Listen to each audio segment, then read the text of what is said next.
my iPad too with the Sherry, I'd love to help.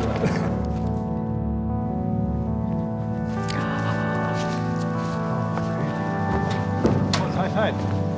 Oh, yeah.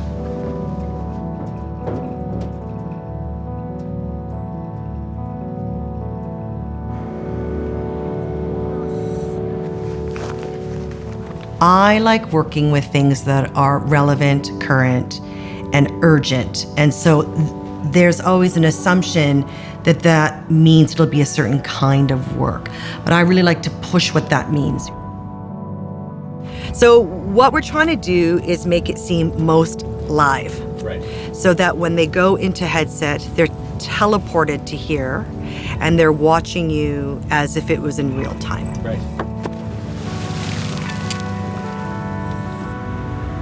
The theatrical threads never disappears. You don't take off a hat and then become a different kind of artist. All that gets carried through in whatever form you use. And that really excites me, I think, working in different forms to keep trying to get to the honesty, to show us what makes us human. It's about using those forms to break down conventional barriers and stereotypes and hierarchies, trying to figure out how we're all connected to each other and investigating those places where there's a disconnect and seeing if you can bridge the gap. She hasn't just broken the fourth wall, she's broken all the walls. It's like there's no container in Sherry's head for theater. It's not about the container, it's about the relationship between the artist and the audience. And Sherry is the interlocutor there. She herself is such a warm person, such sympathetic and empathetic and sensitive to people and to her surroundings. So that curiosity that she has about the human condition is at the heart of all her work. With an undeniable need to connect people in a time where it is dangerous and unsafe to do so, what can I do?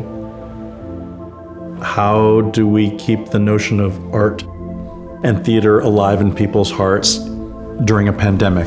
I always thought of you as an artist.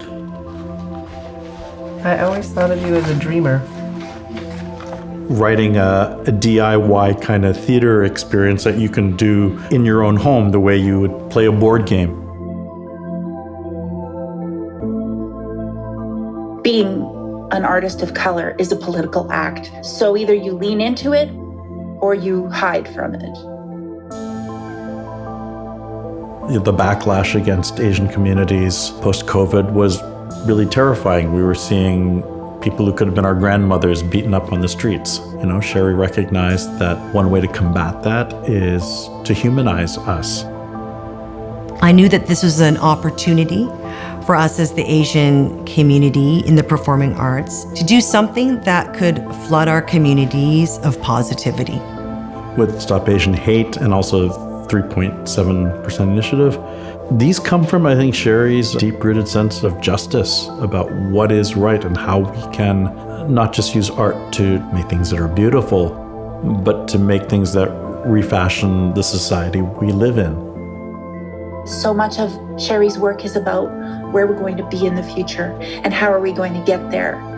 They're inspiring and joyful and hopeful and optimistic and offering something in a way that I think we're missing right now. In film, there's this notion of the auteur director. It's less common in theater. There's like a handful of people that I think can truly have that moniker, and I think Sherry's one of them. Right now, the purpose of gathering and how humans connect has been completely turned upside down. And as an artist, it is an opportunity. It's an opportunity to create work that helps bridge our communities into understanding why arts are needed and how within all these frameworks we still need to come together in all the different ways and forms we can.